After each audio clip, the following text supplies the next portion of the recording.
Fuck it, here's how I blew up this marketing agency to 141K a month in 3 months. And if you don't know me already, my name's Cole. I've scaled over 100 different agency owners to that 6 or 7 figure mark. And here's one of my current agencies, Achilles Advertising. We're in the solar and HVAC niche, and you can see our website, Achilles, this is our VSL, reach new heights of solar sales, just for a little bit more proof. And like I said, in the first 22 days of January, we did $141,000. And I actually have a few other agencies that I have equity in doing similar numbers. But I thought it would be cool to go over this agency specifically because it can kind of show how simple it is to hit the 6-figure a month mark with your agency as long as you're focused on the right things. Now, the first thing is your ad creative and your offers. If you don't have a good, or your offer, if you don't have a good offer, right, or good ad creative, then your agency is not going to hit 6-figure months. Your agency will probably barely crack 5-figure months. But basically, like, we just launched this offer for the HVAC niche, right? And so these are literally the exact ads that we're running. You see how simple they are. Now, there's a few different components I want you guys to look at. First, it's just a call out, right, which is right here, which is HVAC contractors, right? Let's say you guys are targeting roofers, solar guys, realtors, wholesalers, chiros, like whatever the fuck you're targeting. That's what we put right there. What we can do is we can also add a pre-qualifier, which would be HVAC contractors over 100K a month, solar pros closing over 20 jobs a month, or roofers over blank. What that allows us to do is like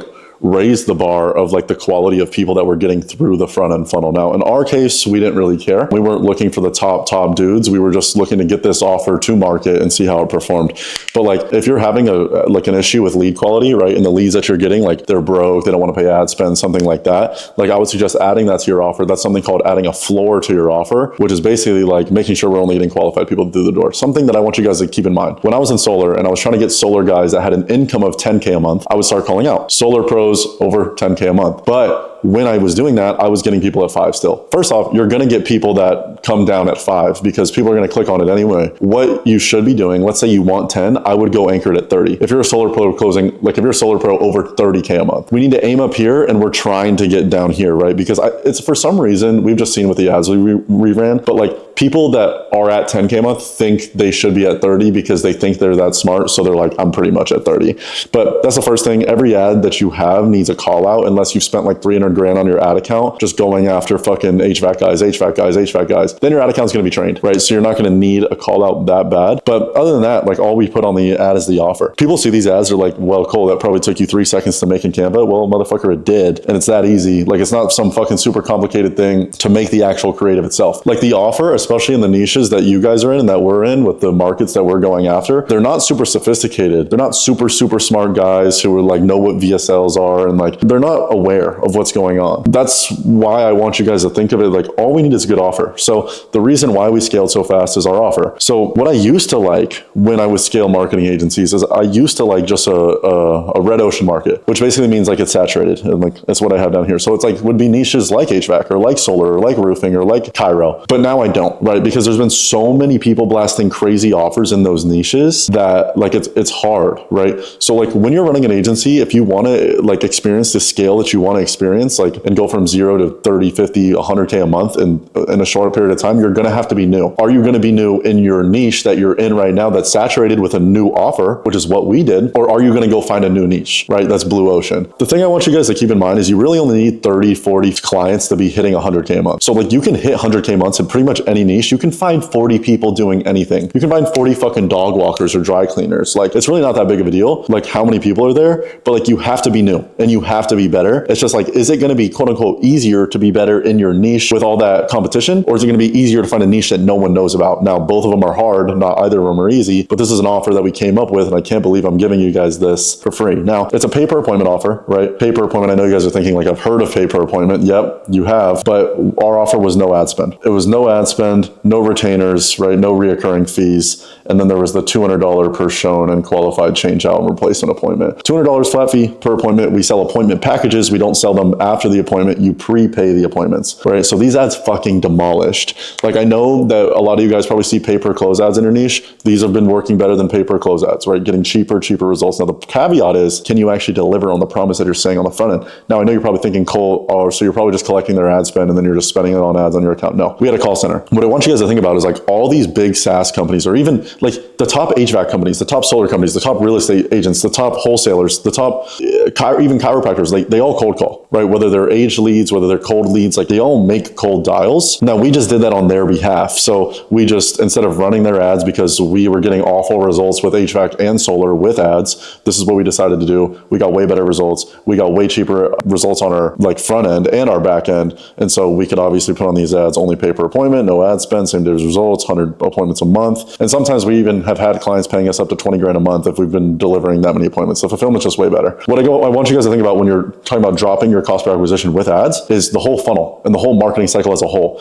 Most marketers aren't really thinking about it like in the agency space. In the coaching consulting space, I see a lot of more qualified marketers, but I actually haven't really, like even the marketers doing like 100 grand a month, like they really don't know what they're talking about when it comes to marketing in an ad account, which is fine. They're making hundreds of thousands of dollars a month. If you really want your ad dollar to get the most efficiency, this is what you're going to want to do. So you're going to want to have your top of funnel, which is where most of your spend is going to be allocated. It's actually 80% of your spend is going to go to your top of funnel. So if we're going to think of a funnel like this, the top of funnel, and the purpose here is just to get cold traffic. So the purpose of this top of funnel is going to be to get people who don't know you into your funnel to be aware of who you are now. And so that's probably what all you guys are doing with your ads right now. You have a top of funnel. These people don't know who you are. You put an ad in front of their face and now they know you, or now they know your brand. Converting cold traffic, it's hard because they don't know you. Now you're going to go ask them for 5 grand on a sales call within one day and you're going to expect them to give you money. No, a sales cycle takes longer than that. That's why most people are calculating ROAS. It's actually on a 90, 120, 180 day time horizon rather than the 7 days on cash, which is probably what you guys are doing. What I mean by that, if you guys don't know, let's say you spend $1 on ads today, right? You guys are probably calculating your return on ad spend, how much you're making back within the next 7 days. I calculate my return on ad spend within 90 days because I know that my sales team is going to be calling these people. And I know that we are going to be following up with these people and they're eventually going to close. And that should be properly attributed to the ads. And so that, like, side note, side tangent, that's a big mistake that a lot of marketers make. They turn shit off too early because they haven't gotten the true 90-day attribution. Besides the point, converting off cold traffic is hard. It's not easy to get someone who doesn't know who the fuck you are to pay you thousands of dollars. That's why our KPI here is 3x. So if we have 3x return on ad spend on our cold traffic, again,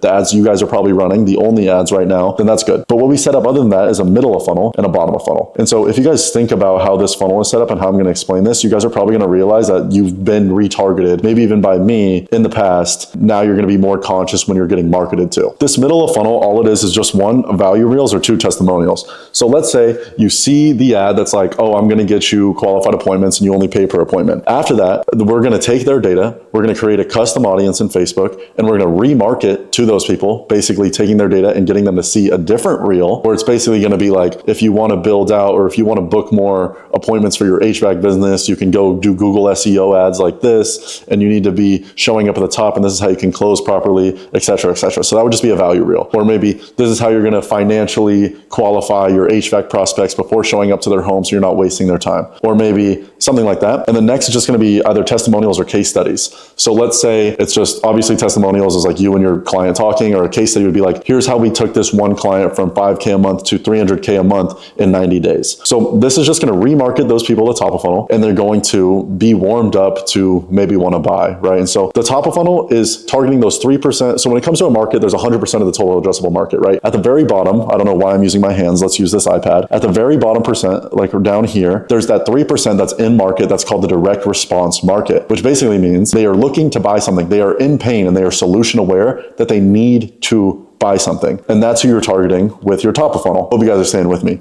But this 60% right here, that's going to be mass market and needs convincing. So 30% is mass market, 30% needs convincing. Mass market is not looking to buy something. It's not like they're not looking to buy something. They're just chilling. They're existing. Needs convincing wants to buy something, but they need to be convinced of it. When we're remarketing, we're taking those people who are mass market, who are needs convincing. We're remarketing them with our middle of funnel. We're getting them to see it, and we're trying to convince them that one day they need to buy. If we just have cold traffic, like we're just going to rely on people right now. But if we take that data that we're getting, we own it, and we remarket to it, we can get them to trust us more. We can get them to pay more. We can get them to close at higher percentage. It's so fucking powerful. It's going to drop your cost per acquisition in half, like I swear. Because with a middle of funnel and a bottom of funnel setup, it can even out our ROAS from being 3x on top of funnel, like I was talking about, to actually being like 4 to 6x. I really hope you guys are sticking with me here. We also retarget them with a bottom of funnel, which would just be another CTA. So if you've seen someone's ad and then you saw like Nick Mullen, let's say, I don't know why, I've just been retargeted by this guy before, Cole Gordon, and you see his ads on your Instagram and you see his top of funnel ad, and then you see his ad that's like, oh, here's how you're going to scale your ads without seeing diminishing returns. And then a bottom of funnel would be an example like, I know you've seen me before, I know you've seen my content before, and you haven't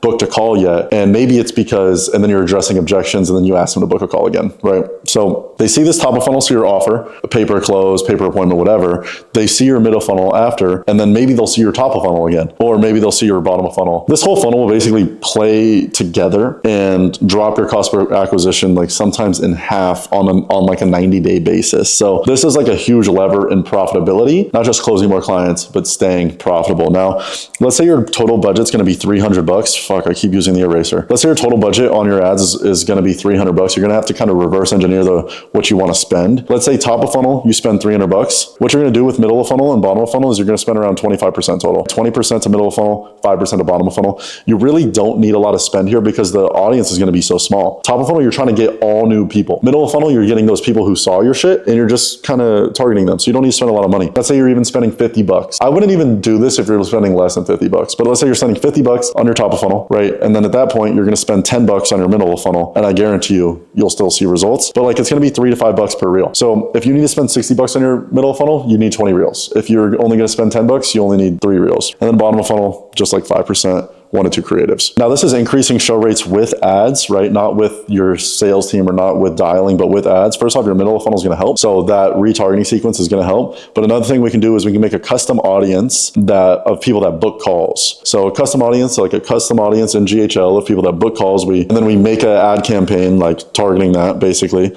And then we remarket them, right? Pre-handling objections and addressing subliminal objections. So first off, what we can do is we can pre-handle objections like I need to think about it. We can pre-handle financial objections. We can pre-handle like anything like that.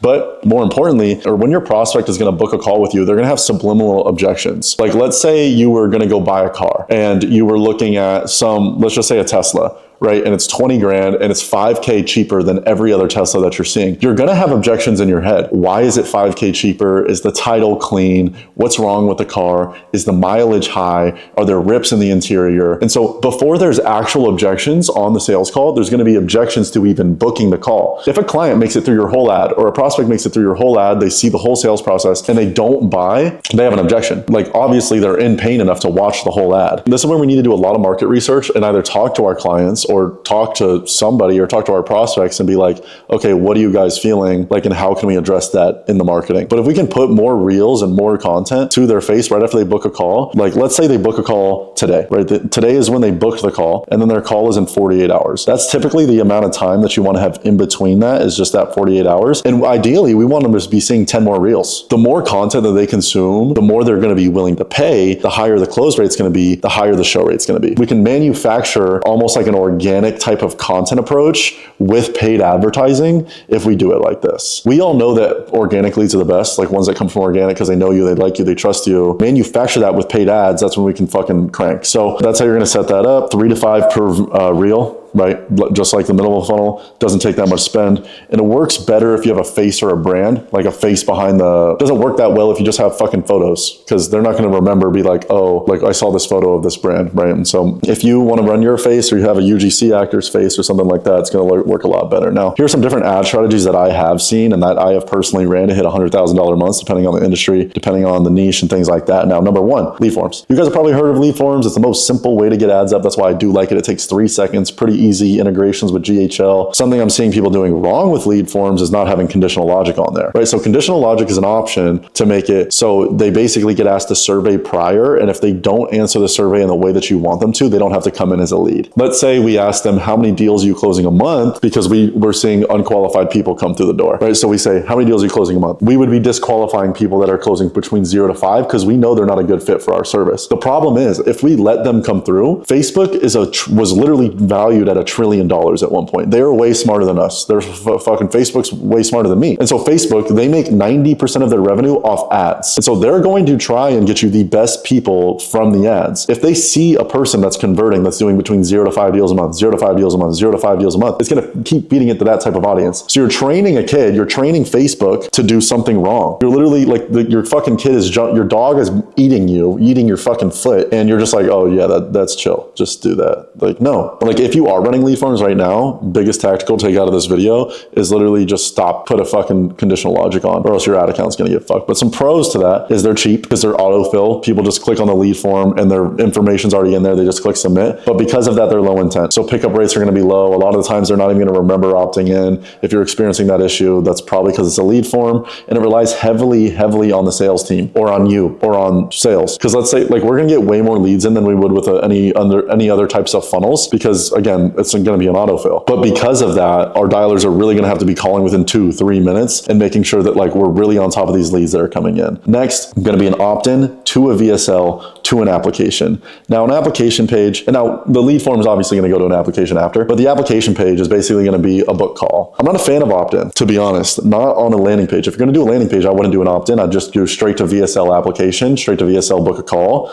or just book a call. The reason is how many of you guys are actually doing shit with your outbound leads? If, let's say, you're running ads currently, like, how many of you guys are actually dialing your leads enough to make it worth it? Probably none of you guys, unless you have like a really good setter. But if you are, like, I would say just go for lead forms, because you're going to get more volume. But like, if you're on a landing page, you're going to get less volume, and you're probably not even dialing them enough. The better part is like, are you doing anything with your emails? Probably not. Let's say you are, right? Then again, we just go to lead forms. But like, let's say you want to run this landing funnel. The reason why I wouldn't do an opt-in is because we can just take that data from our landing page, retarget it with another CTA, right? Retarget it with our middle and bottom of funnel. That's the whole point. So we can take people who didn't convert and retarget them with the actual advertising. That's going to be more powerful than actually trying to call them and annoying them. So I'm not a fan of the opt-in unless you're really on top of it with your leads, or you want to do lead forms. So lead forms, if we have like a tier list, I'm going to put lead forms in S tier. I'll put this funnel in like B tier in SMMA, right? Now, when it comes to like other funnels, it's different. After this, VSL to an application. Again, I like this more. I would say like honestly, S tier. I've seen this scale many people to multiple hundreds of thousands a month. My favorite is the lead forms though. There's just low drop off, high quality amount of people. If you guys aren't spending more than like 500 a day though, like, I wouldn't suggest doing a VSL funnel to an application. The whole point of having a VSL is so you can have super qualified leads on your calendar, making them watch the VSL before they book the call, right? So you have super qualified leads who know what's going on. But if you're not spending a shit ton of money, then you're not going to have a lot of calls on your calendar. So it's not like we need to be picky and choosy with the calls that we are getting. They're high quality, but like, if you're not spending a shit ton, like, I wouldn't suggest it. And then these DM funnels are like pretty much the same as these funnels. So like opt-in to VSL application, it would just be a DM to an opt-in page, to a VSL, to an application. So basically they'd be like, DM me the word below and I'll send you a breakdown. So it'd be like, you DM me the word, I send you the breakdown, then you opt in, then you watch the VSL, then you apply. That's a lot of friction, right? But I do like it for niches that are on Instagram a lot. I love DM ads because, one, they feel like they're personally talking to you, so show rates are pretty high and close rates are pretty high because the lead nurture is pretty good, but also you can follow up with them on DMs, they become your follower, right? And then you can start to nurture them there. So I do love those funnels, but not typically for traditional SMMA niches because they're not on Instagram much. Scaling ads without diminishing returns, this is something that I'm seeing problems with because people are spending like 100 a day, they're seeing a good ROAS and they try and spend more, and it's not really working. So what I would say is, let's say we're first testing. The reason why people are seeing diminishing returns is because they're not even testing properly. They're just putting random fucking creatives up, testing 3 creatives, they work because you're spending like not much. Obviously Facebook's going to find somewhere to put it, and then you try and scale it, but your creatives don't work at scale. Number one, your creatives just probably suck. So that's probably the main thing. But let's say we go put our offer to market and we're testing. The way I like to break it out is like many ad sets with low budget. So like 10 to 20 bucks per ad set. And then we go test different audience pockets. So, and different audiences. So we have the same creatives. Let's say we take 5 creatives. We split them out into 6 different ad sets, 20 bucks per, let's just say 120 bucks a day in spend. First, broad. So let's say we test broad, we test the interest, A plus ad set, we test an A plus interest stack, we test a different audience pocket, which would just be like 1 interest. We test a different audience pocket, we test a lookalike audience, right? You get the point. Whatever targeting you use, like, I just know that we like A plus, lookalikes, and broad the most, right? And some interest stacks work, they work. But we take all these, we let them run for like 2 weeks, right? We be patient, we let them get a lot of spend. We see what's producing the lowest cost cost per qualified book call, right? What ad sets? And we go take those ad sets and we put them in a campaign budget, right? Which basically you're setting the budget from the campaign level instead of the ad set level like we were doing here. But the reason why we do this is we give Facebook more leeway. We're being very, very controlled here with what we're spending and where we're spending it. But when we see what we get some sort of product, we get some sort of fit with the market, like that's when we just go, we put in a CBO and we start to scale it. And some ads just don't scale. That's what you guys need to realize. Like some ads just don't. And the ads that don't likely just aren't good enough. If the ads aren't scaling, like you probably just need to test more and go back to phase one. Other than that, be patient and continue testing with 20% of your budget always, just because you need to be testing creatives, or else one day you're just going to fucking have no creatives and be broke as shit. But financial modeling to hit $100,000 a month or 100K a month at scale. So that would just mean like, what do the finances need to look like within your ad funnel to make sure we can hit 100K a month? Number one, $15 leads, and then 1 in 4 people book. This is traditionally what we see. Now, I'm not saying this is the only way, but this is traditionally what we'd like to see. $15 leads, 1 in 4 book. So $60 cost per book call. Let's say 70 people show up. So $120 cost per qualified book call, because let's just say some aren't qualified. And then what we're looking for is a 3x cash collected on return on ad spend and a 5x on your revenue. Some other KPIs we're looking for is 1 to 3% link click-through rate, and then 1 in 5 to book a call. I mean, yeah, to become a lead that click on the link. If we're not hitting these numbers, then we know what to change. $15 leads, our ads aren't good enough. We need to make more ads. 1 in 4 aren't booking. We need to be following up with them more. We need a better VSL. If 70% aren't showing, we need to implement a middle of funnel and kind of retarget them after they book a call. We need to be more on top of it with our dialing. I have videos on sales process and increasing show rate with your dialing sequence as well, if you want to check that out. If your link CTR is not good enough, your hooks on your ads probably aren't good enough, or your ads aren't good enough. If your link click to lead isn't good enough, then your headline on your lead form is not good enough, and you need to change it. Come back to these numbers, look at them. If it's not working, something here is wrong, you fix it, and then you scale. And then scale at these numbers, right? If you have a 3x on cash collected and a 5x on rev, you are good to scale, right? If you don't, you're not good to scale. My 2 fucking clients, 4.8x return on their ad spend. And they were like, I want to optimize it. Like, I feel like it could be better. They changed something, and then their ROAS is now 1.3. Are you fucking kidding me? Are you guys fucking stupid? If it's at 4.8, sure, it can be optimized. Sure, right? Maybe we can get it to 5. Now your ROAS is 5.5 and you're making a little more money. Or how about we just double our ad spend and make double the amount of money, right? Instead of making fucking $3,000 more. If you're seeing those numbers, just fucking scale it. Stop being a bitch. Number 3, last thing, most important thing, LTV to CAC ratio. This is probably the most important thing in your business, right? Now, LTV is just lifetime value. And then how much, so basically like how much does that customer pay us over time? Apple has an average lifetime value of $8,000. So if someone's going to give them $1,000 for a phone, they're likely going to buy 8. So that's powerful as fuck, because it allows them to spend way more in marketing and not have to acquire those customers again with money, if that makes sense. Same thing with like a dentist. Somebody comes in, but they come in over and over and over and over again. Same thing with Costco. They come in once, but they come in over and over and over and over again. That's what makes a business good. Fuck the one-time payments. No one wants that shit. It's like, how many times can we get them to pay us over and over again? Getting a same customer to pay us is way easier than getting a new customer. And then